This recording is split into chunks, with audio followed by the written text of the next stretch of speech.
can help me, because I know behind the scenes, Councillor Abbas does an incredible job in trying to solve that particular problem. Thank you. Thank you. And thank you for your kind words. As you describe, every area within Luton has some complex issues. And in terms of that crime reporting, so what I mean by that is the actual mechanisms to allow it to happen, so the delay in it happening, and perhaps the reasons people don't report crime. So before I joined this role 18 months ago, previous to that, I was in charge of our control room. So what I do know is that there is some huge investment happening within our control room. So those that take the calls and dispatch officers and record the crime. So when I talk about a huge investment, there's something like 30 additional staff going in there, which will make a huge impact. And then there's some real technological, is that the word, technological? Things happening. So we're talking about artificial intelligence in terms of, so when you ring in, you can say a few of those buzzwords and it will automatically say, right, that's a priority call, so it will put it forward, etc., etc. What we've also got now is digital technology. So in terms of that social media space is trying to pick up on kind of reporting through social media. Again, not fully live, but we are looking at that. Real challenges with that, of course, because as we all know, anybody who puts a post on that gets lots and lots of comments, I mean hundreds of comments, really difficult for us to pull some of that out. Okay, so what is a crime there? What is intelligence? What is etc., etc.? So some real challenges there, but we're working through that. But I know that the Chief Constable and actually the PCC is really keen that some investment goes into call handling to allow us to take those calls faster and, more importantly, take the right calls. So as you can imagine, we get a wide spectrum of calls through the call centre. Some of them aren't our issue. When I say our issue, they're very much partners' issues, but we have to weed through those to get to where we need to get to. Traveller situation, I think I did a bit of a speech at full council not so long back. Look, I would say, and this is going to be quite controversial, I would say that we haven't got the issue of a lot of surrounding towns. We have one traveller family that is causing some real issues around the town. That sounds quite an easy fix. Unfortunately, legislation doesn't allow the police or actually the local authority to deal with them as robustly at times as we'd quite like. So we have to be really clear and have real clear evidence. And again, that evidence links into your crime reporting bit. So we reach out to the communities in which travellers are and say, can you tell us about crime, antisocial behaviour, etc., etc., so we can deal positively if there is crime and antisocial behaviour as a result of that, because that's some of the mechanisms to allow us to move those travellers on. But we don't get that reporting. So, and again, there is some limitations to people. People are fearful that if they report, there'll be reprisals, etc. And we can only reassure people so much that we will be there for them. We can't make promises, of course. We're not in the game of promises. But it's really important that the public support us in what we're trying to achieve. That said, and I said it in full council last time, there's a human rights element here as well. And the right for a private life and the right for a family life is really key to it. And if these individuals pitch up and are as good as gold, causing no issues whatsoever, really, really challenging to say, we want you to move just because we don't like your caravans being there, which is in some parts, some of the complaints that we get. So really challenging. I think I've answered all your questions. If I haven't, come back to me. Okay, if I can just quickly come back really don't want to take over the meeting here. So with regards to the actual reporting mechanism, I'm talking about, say, for instance, Mrs. Joe Bloggs, who's an elderly resident, has accessibility issues, isn't very good on social media, because I've had that one or two instances where I've actually said to, the resident, an elderly vulnerable resident, can you let me know what it is and I can help you with that. So I think, and I guess it's probably the thing that, most residents, especially the elderly residents, are used to seeing a front office at Luton Police Station where they could just walk in, and just report the crime. But that's what I meant. And second of all, it's great to see our Police and Crime Commissioner here, because one of the things you obviously highlighted, again, it comes down to Councillor Frank's point, is about funding. And the funding formula, again, Bedfordshire Police isn't adequately funded. It isn't adequately resourced. I mean, a couple of weeks ago, I actually joined a general operation with the town centre policing team. They did an absolutely incredible job on that particular day. But again, it was clear, obviously dealing with the mechanics, dealing with the administrative aspects of the policing, then again, resources is an issue. So, it's great that the Police and Crime Commissioner is here. So I'm sure he'll be able to give us a bit of an update or tell us, what he's actively doing in his role to tackle or get that addressed by the Home Office. Thank you. Yes. Hang on. PCC, would you like to say a word? Yes, Madam Chair, if that's okay. Just on the issue of the force control room, that is a real area of priority and concern. And some of the technology fix that's gone into the force control room that Jamie was talking about has actually meant that since October, when that came in, we have seen the wait time for one-on-one calls drop from about 15 minutes to 5 minutes. And that's a really positive news. The force control room continues to be a huge demand area for the force. So if I was to tell you that up until recently, very rarely did our control room take up to 10,000 calls a month. Now, the standard average every month is about 10,000 calls a month, which has never happened before, as far as I'm aware, in Bedfordshire, and from the Chief Constable's memory as well. And in January, we were one call short of 11,000. And those are 999 calls, not even the one-on-one.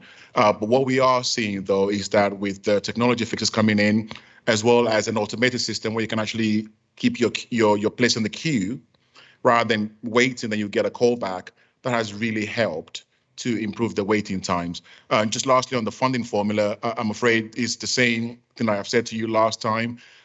We did ask this question again to the Prime Minister and the Policing Minister, and they have said that by the end of this year, they will start taking the recommendations from the review body into the funding formula. Now, not everyone is going to win because the pie is effectively not going to get bigger, but how the pie is sliced will be different. And my view, and the Chief Constable holds this view as well, that whichever way this pie is sliced, given the realities of policing demands at the moment, we should be net winners in this, because presently we're about 200 officers short of where we are, and that is largely down to the current funding formula, which I can't wait to see addressed. Thank you, Chair. Thank you. Councillor Wynne? Yes, just one question, if I may. I was fortunate enough to be with the PCC at another meeting in my adjacent ward yesterday, and he addressed the issue which you got on page 3, which is to do with the community policing team. Now, the issue that was raised and discussed last night with the community neighbourhood watch group, actually, that had organised the meeting, was the massive changes in personnel in our local community policing team. Now, the PCC does not have the operational management of that unit, so I'm taking the opportunity, if I may, while you're here, to say the PCC tells me that a lot of effort is going to go into getting the stability in the team. You're the guy who's running it. What are you going to do about making sure that it's stable, please? And it's a fair question and a fair challenge. To give you some statistics around Bedfordshire Police's resources, so officers at the moment. So we are almost around 70% of our workforce have got less than 5 years in the job.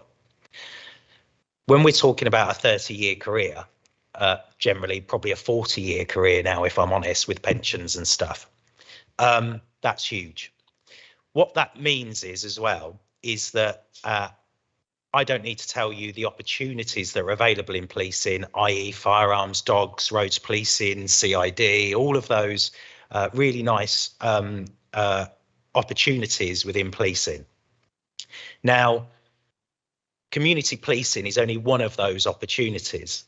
So we have to be really careful about how we place our workforce, because what we have is skills fade within our crime investigation department. So our crime investigation department, so CID, investigators, all that, are really suffering in terms of the experience, the knowledge, because as we've already discussed, we deal with some real complex crimes. And if you haven't got the experience and knowledge to do that, what it does, it takes longer to do. So what we find ourselves is we're giving those real complex crimes to someone with 2 years service in. So it takes longer to investigate because, of course, as you know, if you stepped into a job tomorrow, I'm sure it'd take you some time to get up to what you needed to do.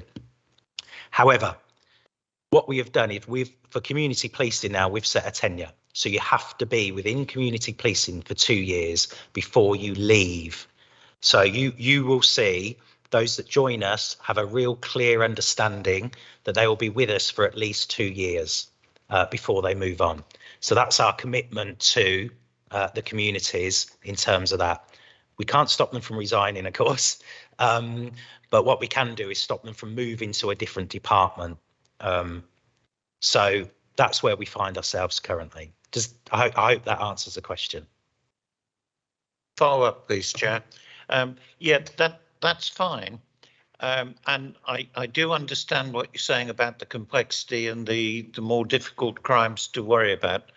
But from a councillor's point of view, looking after a ward, it's actually the community police group that are the people that they will normally see. And only if the community police group is seen to be doing an effective job will the local community have the trust in the police that we need, frankly, and this is being honest, to restore, because the trust in the police has decreased. And unless that local community policing group is visible and seen to be doing the things the community wants, the police will not restore the confidence of the community. And be honest with yourselves, if you haven't noticed, the local community doesn't trust the police like it used to. Thank you. Again, a fair challenge in terms of the consistency needed within community policing. The only thing I can do is say, of course, you are pushing against an open door with me. If I had a wish, it would be to obviously ring fence further community police officers. The PCC will tell you that I'm quite vocal about resources within community policing. And the reality is, you are absolutely right. Community policing is the face of policing. They are the ones that interact the most with the public. Our response colleagues come along, stick a plaster on it and leave because that's what they have to do. But our community policing teams are the ones that come, sit down, have a cup of coffee, and then look at the problems within the communities and try and resolve them as best we can. And again, the link between a community officer, whether that be a PC or a PCSO, actually, both are really, really valid assets to us. Our link with councillors is second to none, and Adam Divney is really pushing for closer links between the police and the councillors, so that we are really joined up in our thinking, so that we understand what you want from your wards, i.e. what people are telling you, and we can tell you what we can deliver together. And that's what that's all about. And again, we are looking at joint priority setting meetings, that kind of stuff going forward, so that we are collectively the face of that kind of trying to fight crime and disorder together.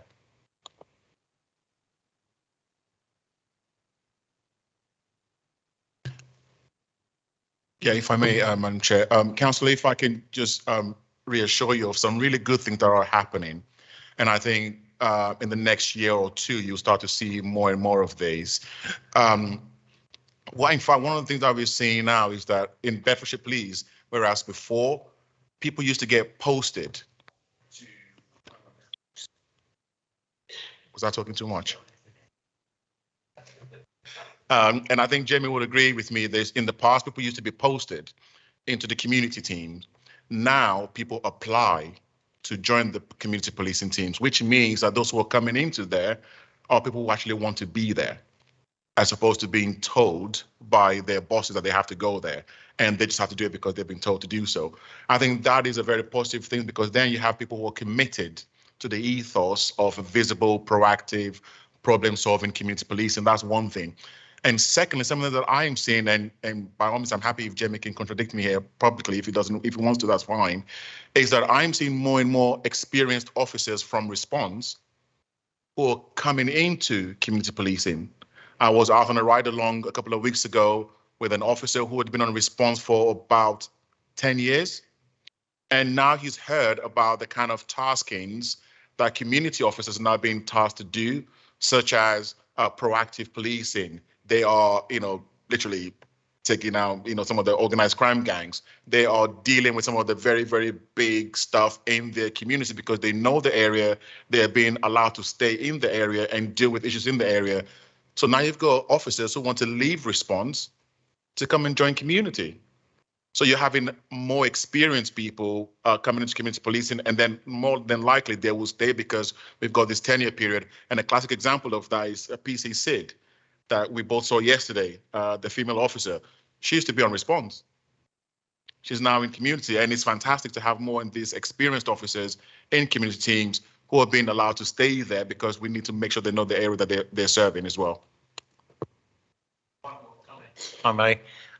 Yeah, but I'm sure that, as you saw yesterday, and I think yesterday was a good example of starting to renew some of the contacts, and that was good. But as a local councillor, and with my fellow local councillors from my side of Newton, we used to know and have a good relationship with the community policing team, and we had regular contact with them all. Because of the almost total change of personnel of the local community team, we need to rebuild that now. We used to have a good relationship. We don't anymore. It's still arm's length, and it can't stay that way. Can I, before I go to anybody else for questions, I can't remember whether it was this, no, it wasn't. 2 years ago at this very meeting, I actually did say when there is a change of personnel, like your PCSO and PC, community policing, any of them changing, when the handover comes, can you involve councillors at that point? And I was told, yes, that's what would happen, but it doesn't happen. But it would make life so much easier, A, for your police, because they would know the councillors. Because I think if you know the face, it's easier to, communicate. If that could be implemented, I think that would solve Councillor Wynn's problem. And my problem, if I lost my PCSO and PC in Northwell, I would be lost. Councillor Abbas. Yeah, thank you, Chair. When Javeria was speaking, I picked up some pointers from her. So the previous members, going back to 2019, Chair, who sat on the OSB and we had one of these meetings at that time, and these points were raised. So it was taken from 2019. It was Jackie Richard and Robin that led that meeting. It was just before the EDL event that took place outside. It happened a couple of days later, and it was these points were taken from that meeting, that minimum 2-year requirements, and it's true, Jackie has committed to that. 2019 community policing, when I started as a councillor, Javed had, I didn't know who were they, what they were. You couldn't even see a police officer on the streets of Luton, forget a community police officer. And like yesterday at the Home Office meeting, I said from 2019 to today present, community policing Luton has changed. Okay, they are engaging.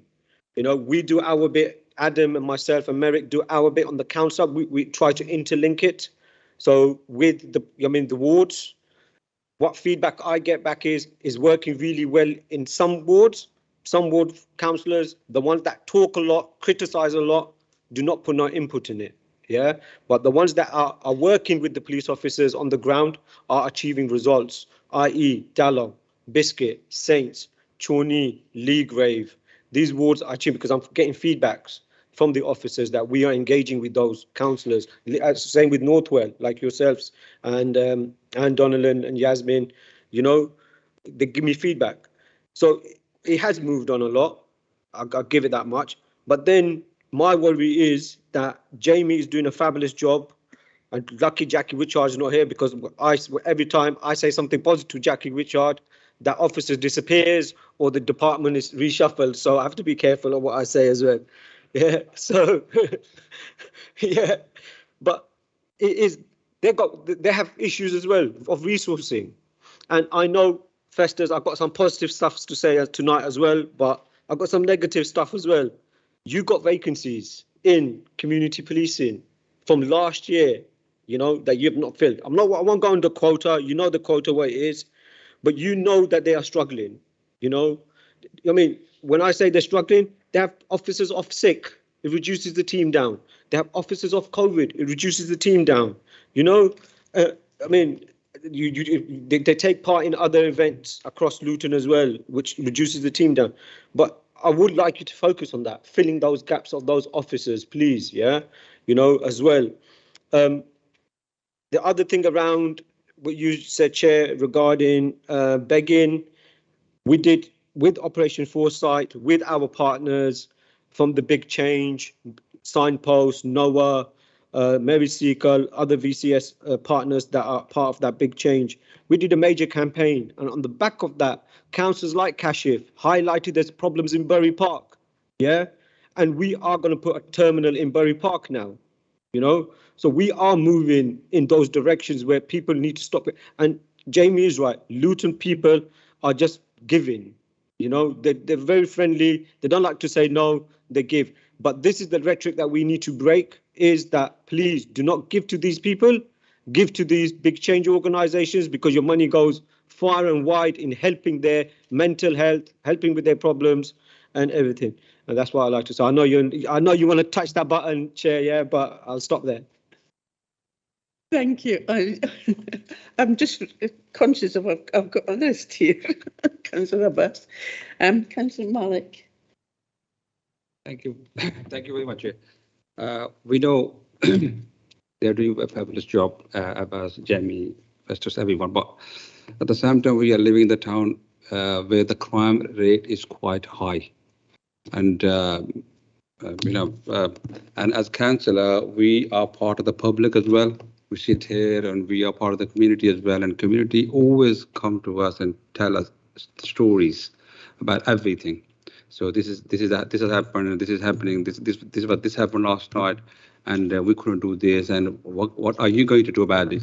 So in terms of this, I would just like to say, you know, in my ward Chorney, which I represent, we have antisocial behaviour. We got people standing on the corners and doing stuff. Car racing, motorbikes in the night.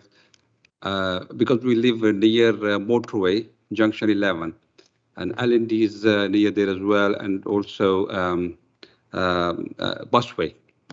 So people come from busway side and they they go to the residential area, they make noise and everything, and then they go back there, and we don't know where they come from and where they go. So a lot of things are happening in all over the town. But I'm just talking about my area where, you know, the community tells me the stories every day. So at the same time, in terms of reporting, many people are from old school, and they still go and ring police, and they want police to give them feedback, respond properly, something like that. But at the same time, I've been talking to many people in the area. They are all pensioners, over 70, 80, around that area, ladies and gents. And they say, yeah, we do report police, councillor, and we don't get any response back. There was a poor response, there was a late response, and we don't do this anymore. So this is discouraging. And when you're in the community and you talk to them every day, at the same time, we have been signing a petition. The people have been signing a petition in the past in our area, and we handed this over to police and council as well. So if you want to respond to this, issues are there, and I was reading in the news that we are still the crimes are still high, and we are, the hotspots are everywhere. I've been talking to the community in the Choni. There are lots of hotspots. We have mentioned this to you as well in the past. Thank you. You're absolutely right. It's really important that we get that piece right. So if we get intelligence from the community, that we action it. Really difficult at times, and I'm not going to make any excuses in terms of we get a lot of intelligence through a number of means. And when you talk about community policing, you've got a small amount of number of officers, certainly dedicated to, for example, the Chorley ward, that's got to sift through that.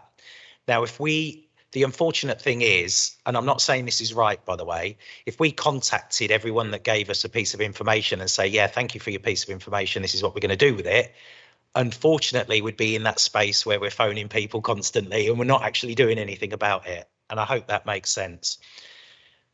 There is no perfect solution to this, and we've thought about this long and hard, how we interact with the public.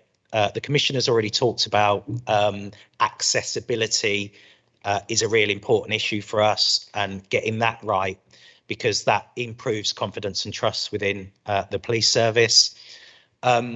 We are working hard on what we can do. So we've thought about giving them mobile numbers directly to police officers. But again, there's obviously some pitfalls with that, because police officers have days off, and we don't want them to be tied up on their days off expecting to pick up the phone, because there needs to be a work-life balance. Equally, we need to think of ways, and again, you've already talked about it, elderly people, accessibility, emails isn't always an option for them. My mum has never had the internet, she wouldn't know what to do with it. And there's lots of people like that as well. So in short, we are working towards it. There's no perfect solution to it, but please, please, please, all I would say is keep the information and the intelligence coming from the community, because it is the lifeline for us. We can go out there, we can only be so visible. And you talk about some hotspot areas, we can't dedicate an officer to stand there 24/7. You're more than aware of that. But there are people within the community that's seeing it happen, etc., and really encouraging them to report is really key to that. Councillor Franks. Yeah, thank you, Chair. 2 quick points. I won't keep you long. First of all, on begging, I'm approached by active beggars, just like we all are from time to time. I give them a standard answer. I'm not going to give you any money. If you're hungry, I'll buy you something to eat. Just occasionally, one of them will say, oh, yes, please, and I will get them something to eat and a Coke or something to go with it. But mostly they walk away. And that's because money is the only thing they're interested in. In some cases, of course, it's for drugs. In some cases, it may be for more genuine needy reasons. But the standard answer for me works very well, even though only occasionally will they take me up on the offer of something to eat. When they do, I'm very happy that they've done that. On community policing more generally, and well, not generally actually, as it relates to the area I represent on the council and where I live, Barnfield and Bushmead, the area is perhaps not unique, but has one rare quality, and that is it has 2 further education colleges.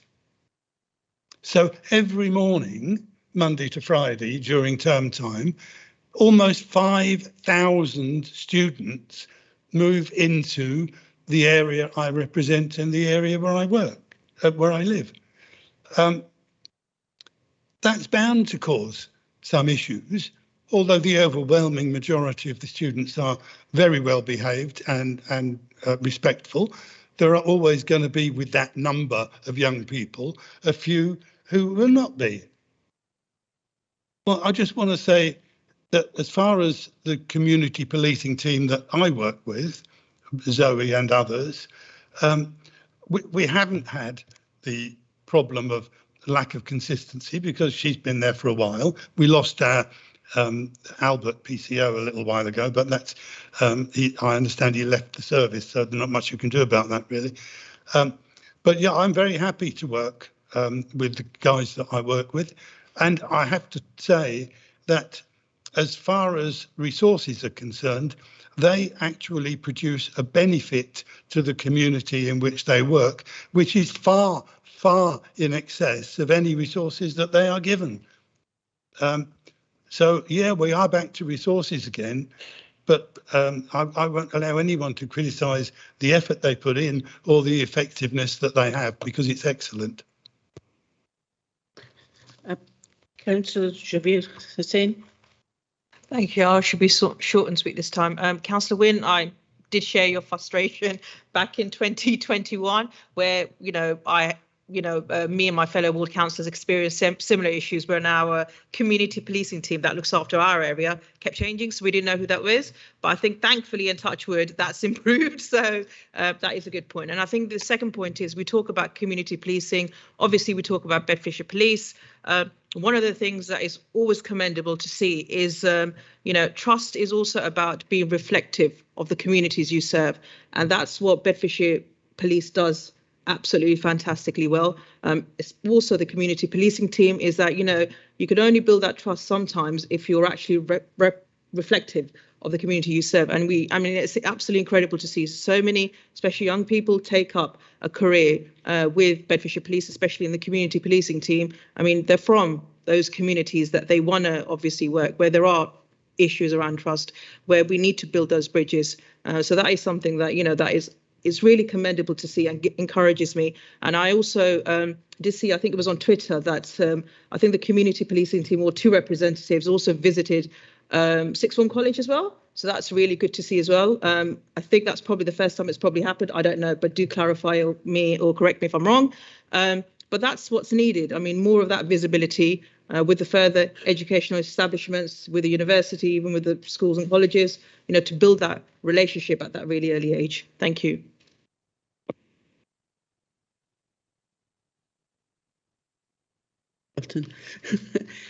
Yes, but can we make it short, please? Absolutely. I want to just thank you all very much for the very positive feedback that you have given about our officers. They do a great job, and those that I have met, and I've met quite a number of them recently, they generally do care about their job. I can guarantee you, they wish they could do more, but they're doing the very best they can with what they have. And part of my job is to get more of them into the force so they can actually help us in our community. But just quickly, Councillor Javeri, that you mentioned about schools, we have the education and diversion team that are part of the community team. They actually go into primary schools and secondary school. Yeah, and recently I saw a post from one of the team where they were actually going in front of a school in the morning. because they had heard news about people parking inappropriately in front of the schools. So as part of their patrol, they built in some kind of traffic officer jobs, but also to say hello to the kids as they were going into the school. I think that was such a very sweet thing to have police officers doing, as well as doing some good old tough enforcement as well. Thank you. And thank you for the report, Jamie. Move on to item 8.2. Nicola, are you presenting? Oh, you, oh, sorry. No problem. Thank you, Chair. Good evening, everyone. I'm not intending to read through the report, you'll be glad to hear. But what I'm going to try and do is give a little bit of context. It is difficult on some of the points because actually some of the results that the teams have are very visual. So certainly regards to clearing up areas, improving areas, removing waste, all those sorts of things has a very visual element to this, but obviously a bit limited in regards to presenting that this evening. You'll see from the report the neighbourhood service has a very broad reach and a very diverse contribution to the Luton 2040 vision. But it is also useful to note that, again, resourcing is a relatively small number of staff. You know, for instance, the net team is just 6 officers, 6 uniformed officers that cover the whole of the town. And we've had the same sort of issues that you've already heard, so I'm not going to look to over-egg the pudding, but basically we have issues around recruitment and retention. We have the same issues about the fact that Luton is obviously very diverse place. It is a very dynamic and, in my view, a very rewarding place to work. But equally, we have challenges when you're looking to invite people in to work in Luton as they may want to go and work somewhere else that might be slightly less challenging. So again, we have all of those factors working through. Again, I'd like to reiterate what's already been said this evening is actually the partnership is excellent with the police, with the community policing in particular, as we're referring to tonight, but with all areas of the policing, which I'll come to touch on in a minute, but also with our other partners, with Luton Bid, with the MAL, with Galaxy, and all the other sort of partners that we work with on a regular basis to try and work through some of these key issues, which we've already talked about, and we all know are key within the borough. COVID has already been talked about, has had a real impact, as I say, on our communities and in particular our businesses. We know the impact that the retail, on retail, the shift to online, deliveries, all those sorts of things. We've seen the number of big retailers close. We've seen a massive churn with regards to people that are operating smaller businesses. And that's led to a whole range of other challenges with regards to the people that are running that are very inexperienced. We have the whole hospitality sector, which we know as regards to security and people working in that sector, very difficult for them to fill at the moment. And also we have regards to sort of the drugs and alcohol sort of situation. We have a very sort of new cohort of that sort of 16 to 18-year-olds that came to age, as it were, during the pandemic that have not been used to going out in the night. So actually all of these factors come together. He says as his laptop freezes, which doesn't help. Always the way, isn't it? But basically, all of these factors come together to give us a whole range of new challenges in a new environment, which we have to contend with. I'll try and remember my password as well.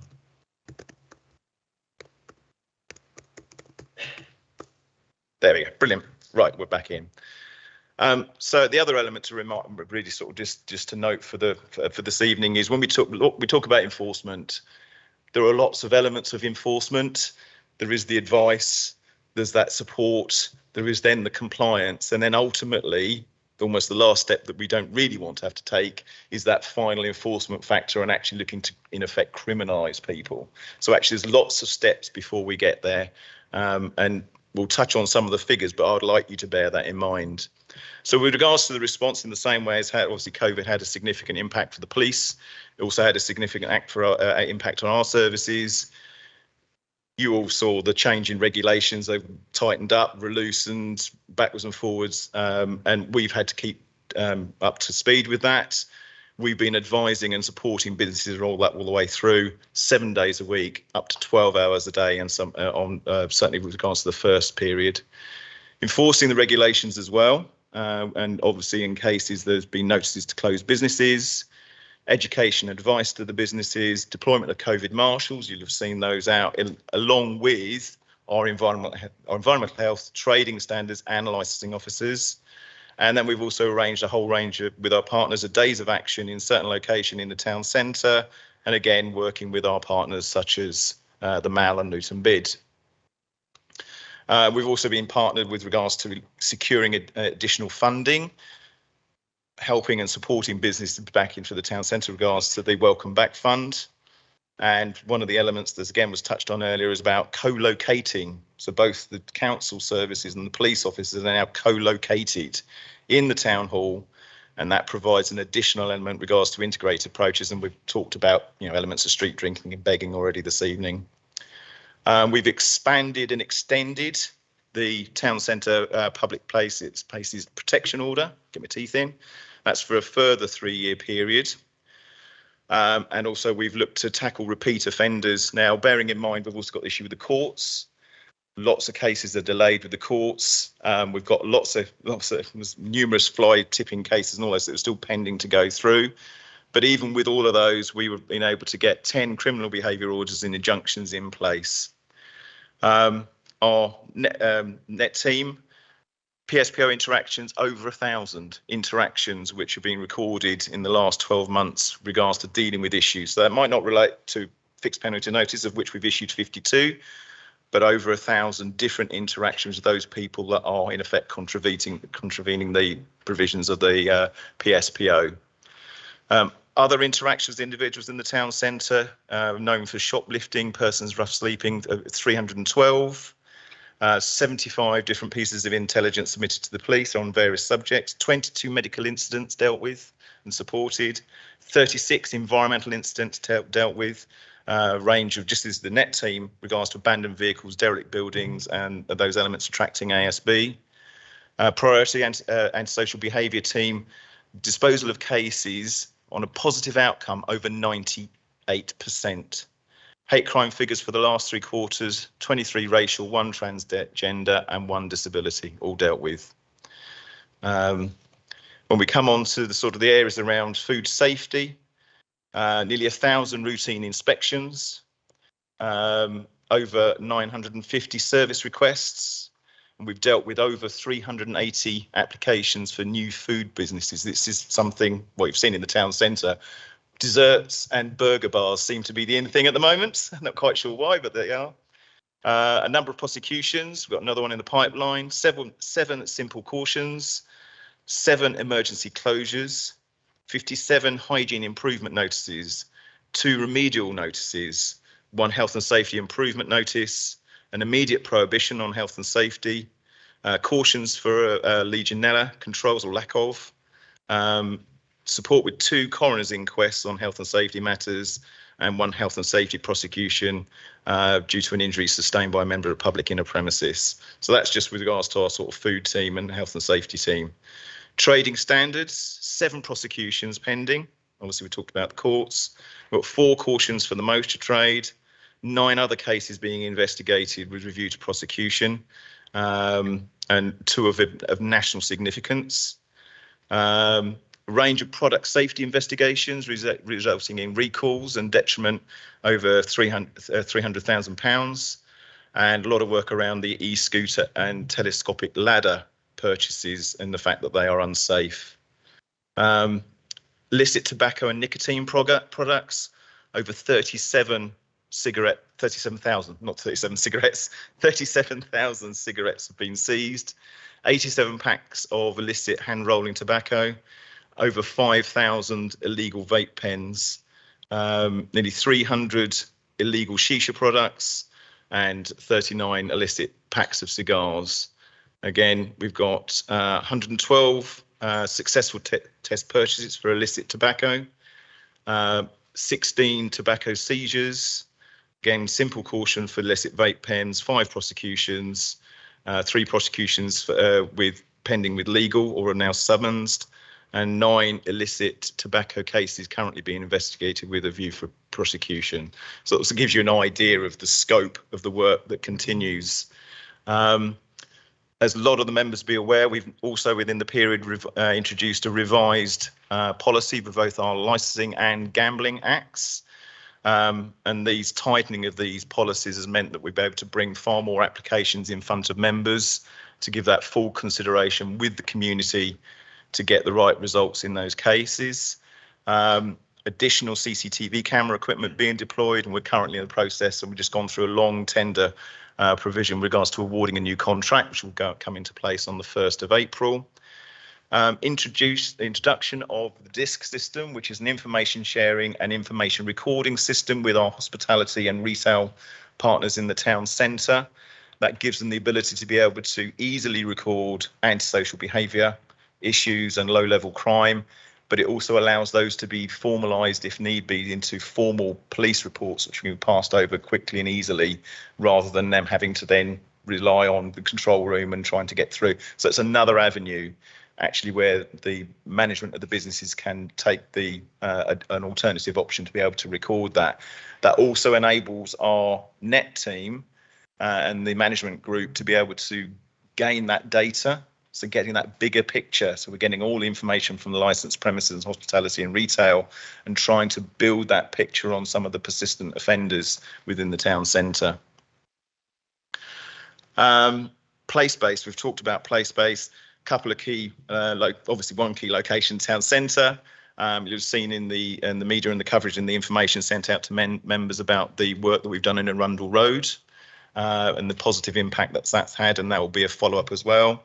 We've got ongoing case regards to Camford Way, rather more challenging in the fact that we're working across border. Part of that area is in Central Beds, so we've been actively working with them, and actually we hopefully will soon have a day of action with them, so combined our forces on that.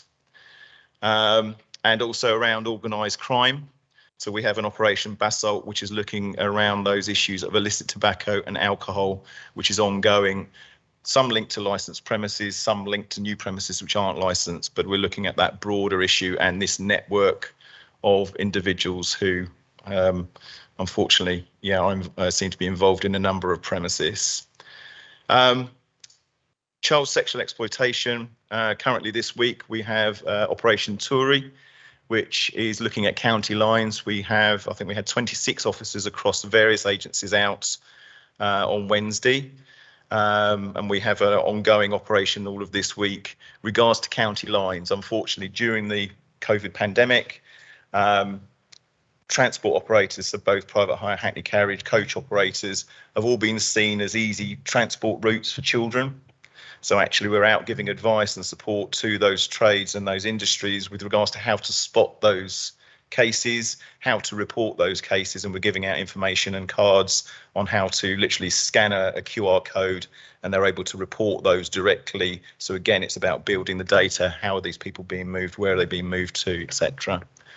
Operation Pele, we've been operating near the airports, again with HMRC, the Home Office Immigration, with TfL regards to commercial vehicles, licensed vehicles coming into the airports.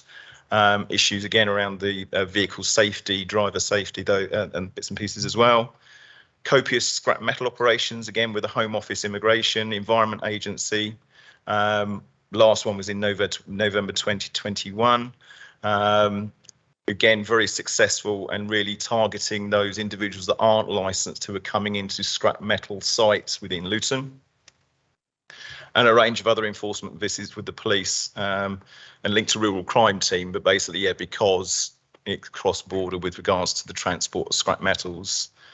A range of operations with the Eastern Region Special Operations Unit for county lines as well with our licensing team. And we've also done a significant amount of work with joint working with the Major Crime Unit, which has actually led to a progression on a cold case, successful prosecution in December 21, regards to being charged with 13 years for rape and 3 years for kidnap, and also a range of animal welfare visits with the police and RSPCA with regards to animal licensing as well. So that really just hopefully gives a bit of a flavour regards to the breadth of the work that's going on with the services across the borough, linking into the Luton 2040 vision. Members, I hope that gives a little bit more life to the report. Thank you. How do you remember all these different?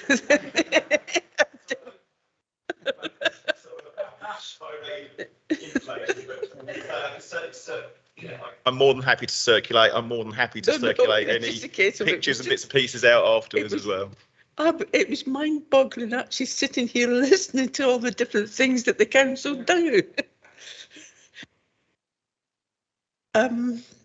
Questions? Councillor Franks. Mine's actually a comment. Do you want me to do it now or wait? Is yours a comment? Can I take Councillor Hussain first and then I'll come back to you? So thank you so much, Chair. Okay, actually it is a question. Thanks very much for your report, Tony. You're absolutely right. It's a partnership approach. The police can only do so much. This is where we all, as community partners, stakeholders, got to play an active role. And obviously the work that the BID does, especially in the town centre, is commendable. So my question is Tuesday was International Women's Day. I hope I got my day right there. International Women's Day. I guess one of the key concerns is always against violence against women, and obviously protecting vulnerable women. So it'd be great if you could perhaps just briefly touch upon, the work that you're doing behind the scenes to obviously protect vulnerable women, and obviously women, especially to ensure that they are safe when they're out walking, especially in the town centre, during the evening. Thank you. Yeah, certainly. So a number of projects. One was it's called Ask Angela, which allows any vulnerable person, not just necessarily women, but you can ask for Angela. It's almost like a code word to the bar staff and staff within a venue to say, actually, I think I might be at risk, or I'm concerned about my safety, and that means that it triggers a whole range of responses from the bar staff and the teams within the venues to actually safeguard that individual and seek help for them. So they'll take them off, they'll make sure that they remain safe, and then they'll find out what the issue is. There's been lots of discussion with regards to vulnerabilities with spiking. Now, I think to unpick that slightly, I think lots of things are being reported about spiking of drinks, especially with regards to females. Actually, I think whilst there are some cases, it is very difficult to spike somebody's drink in a licensed establishment. Cctv, you've got all the SIA, the qualified security staff. You have to get the product in. You have to get and administer those sorts of things. Actually, I think the bigger issue here, I'm not saying there aren't cases. The biggest issue here is actually this cohort that have become of age. Actually, this is more to do with alcohol poisoning and the effect of alcohol. They're not used to being out at night. They're not used to consuming those amounts of alcohol. So actually, it has a similar output with regards to how they feel, how they're behaving, and their vulnerabilities at night. So actually, working with the BID, they've got the toppers on the drinks. We've always had the straw holders to try and stop any spiking of drinks in the past anyway, but it's actually a seal on top of the drink, so that people don't have to necessarily worry if they leave their drink, they can see whether it's been tampered with. On the back of that, we are currently exploring options with regards to testing. One of the key things to identify if somebody's been spiked is having the availability of kits in the premises to test the drink. Obviously, quite often when they're reported to the police, it's too late, the drink's been disposed of. So we're looking at seeing how we might be able to, with our public health colleagues, see how we can bring testing kits into the venues, so that actually if there is a concern with the spiking of a drink, the test can be taken there, but also working with the police and the ambulance service at the other end, actually, if there is people being taken into a place of care and safety, that actually they can be tested as well to see, whether there's a substance that they've taken inadvertently or ingested. So actually we're exploring, it has been rolled out successfully, I think it's Devon and Cornwall. We're looking to see how we may be able to implement that in Luton, again, to give that reassurance, not because there's necessarily a big issue in Luton itself, but to give that reassurance that people, when they want to go out at night, feel that those measures are there and they feel that they have that confidence to go back out at night. Does that sort of answer your question? Yes, it does. Thank you. And you're absolutely right. It's about the reassurance. there to, especially to members of the public and especially those who are from vulnerable communities, that the town is safe for them. Thank you. Thank you, Chair. Are there any more questions? Councillor Franks. Yeah, thank you, Chair. I guess the first thing I should say is thank you, Tony, for a very informative report, and particularly for the statistics that you threw at us. Very enlightening. In spite of that, I'm afraid this is where my positive mode hits the buffers. 6 enforcement officers for a town of getting on for 250,000 people. It's absolutely pathetic. The fact that they have any noticeable effect at all is astonishing. And again, I guess we owe them our thanks for the efforts that they put in and for the work that they do. But come on, if I was running this team, I guess I too would be concentrating on the town centre. But what that means, of course, is that the rest of the town is pretty well ignored. How many times are people prosecuted or even warned or given a fixed penalty notice for parking on the double yellow lines around the 2 further education colleges in the area where I live and I represent? Never. Parking outside schools, absolutely chaotic and dangerous. Litter. 5,000, it's not quite, but getting on for 5,000 students move into my area every single weekday morning.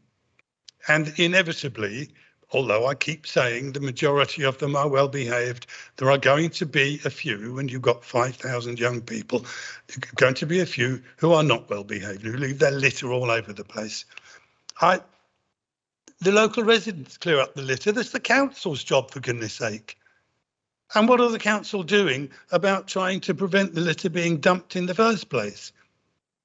I did get a visit from the litter enforcement team. They came along and we had a little walk around. But when did they come? Right slap in the middle of half-term week. What on earth was the point of that? They would be hard pushed to find any litter because the local residents will already have cleaned it up. The other issue that's mentioned in the report is planning enforcement. Well, I'm currently chasing a planning enforcement case where the neighbours are on to me almost every week because they're absolutely fed up with looking at the ugly mess that someone has left. The enforcement notice in a couple of weeks will be celebrating its 2nd birthday. 2 years? What on earth is going on? It's no wonder that Luton Council has a reputation of being absolutely hopeless at enforcing anything. So, Tony, the message from me is take back my thanks for the efforts that the small team that you have actually do put in. And wherever you get an opportunity, let's have the message, because we're back to resources again, aren't we?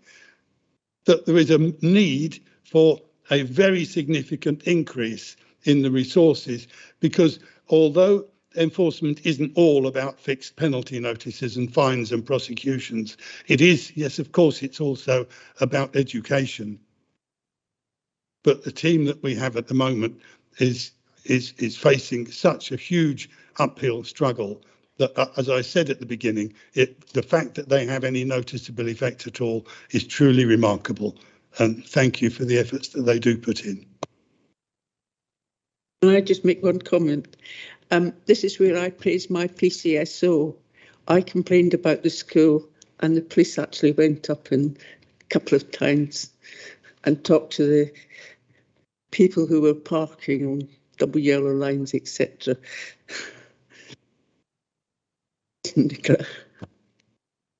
So I'm just going to respond to that impassioned dialogue by Councillor Franks in that, yes, there are limited resources in the enforcement team and they do incredibly well with the resources they have. However, it is a partnership with the police and the community. And also the council's listened to the fact that there are limited resources. In the budget, there is another £1 million going into cleansing, litter, refuse to support that better environment, particularly in some of the areas that, you know, we've said and members have said and the community have said are not good enough, including the town centre.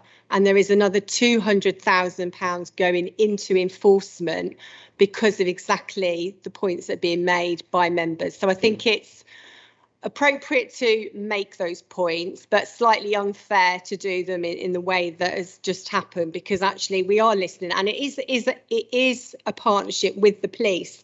So as Councillor Pedeston has just said, the police are working with the community on things like parking enforcement. Absolutely, it's not just the council that works in that way. In terms of litter, absolutely, if the public are chucking the litter on the ground, the public need to support us in picking it up. It isn't the council that's throwing the litter down. So it absolutely, to get this town clean, it is absolutely a partnership and we are working together in that regard. So I think we are very pleased that it is acknowledged that there are limited resources. Absolutely, there are really limited resources. And we've just gone through 10 years of austerity where we've taken out £160 million of from the council's budget.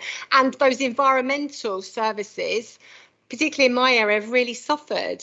But we are acknowledging that we've got to put a bit more money back. And I think Tony's report is really comprehensive and actually says the breadth and range of enforcement that is happening throughout the town. And yes, we could do with a bit more, and we've got that resource coming forward in next year's budget. So I'm pleased about that. On individual cases, it would be difficult to respond to them in this meeting. And if there are extra cases that we need to look at, particularly that planning case that's talked about, is 2 years old, I'd like to deal with that myself, Councillor Frank. So if you could give me the details, we'll get onto that. But thank you. Chief Inspector Jamie.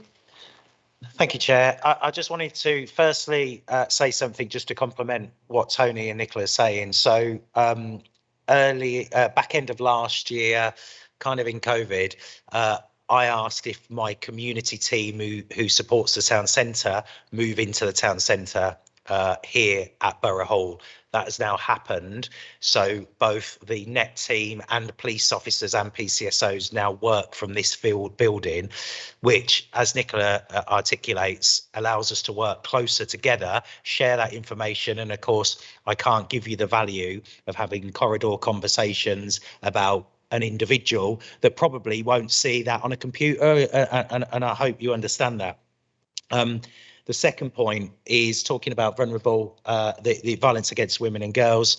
So I've just commissioned a piece of review of our sex workers within Luton, and that's really targeting the individual customers, let's call them, and coming away from prosecuting the vulnerable girls that are involved in this. We haven't seen a review in that since 2019. It's very, very early days. What we're doing is looking around at different models. Yorkshire, Leeds particular, have got a really successful model with that and putting the woman at the heart of it instead of prosecuting and almost victimizing the woman. It's looking at those individuals that are exploiting the women as well. So that's some work, and I've discussed it briefly with Tony, but that will be a really clear partnership approach to that as well going forward. Thank you. Any more comments? Gosh, I'm on a bit of a roll here. Thank you very much. Thank you very much, Nicola, for that information there. And I absolutely agree with you. It's good to see money being put into those areas which residents are concerned about. And it's nice to be able to do that, which obviously will enable to tackle issues that Councillor Frank has described. And I do believe I did see some vacancies not so long ago. perhaps again, my memory might be failing today, for parking enforcement officers as well. So, you know, it's basically, you know, vacancies are being made available. Investment from the council is going into those key areas that are of concern to local residents on a daily basis. So, you know, it's, you know, hopefully, you know, there will be some improvements, but I mean, it's really good to see that the council has listened to the residents and is actively doing things to actually address that. And that means investing in those areas such as cleansing, clusters, enforcement to be able to tackle that. Thank you. Right, the recommendation is to accept the report. Thank you very much for your presentation. Now move on to 9.2, preventing serious organised crime. Chief Inspector Katie, how do you pronounce your surnames? Thank you, Chair. I will introduce myself because I am fairly new to community policing. So I'm Detective Chief Inspector Katie Dunius. I am working within the community department as the lead for serious organised crime. And I've also retained the lead position for modern slavery and human trafficking. Excuse me. And I just mentioned that because it is very relevant, obviously, to serious organised crime. So I'm not going to obviously read through the report line by line, but there are a few bits that I wanted to pick out, and then I wanted to try and cover some of the points of discussion that have been made this evening, because again, they, although might not be quite so obvious, fall very much into the serious organised crime arena. So my role is within community. I feel like I have one foot in community and one foot in the intelligence arena, where the serious organised crime improvement plan portfolio resides. And my role is very much to bring those two together, to look at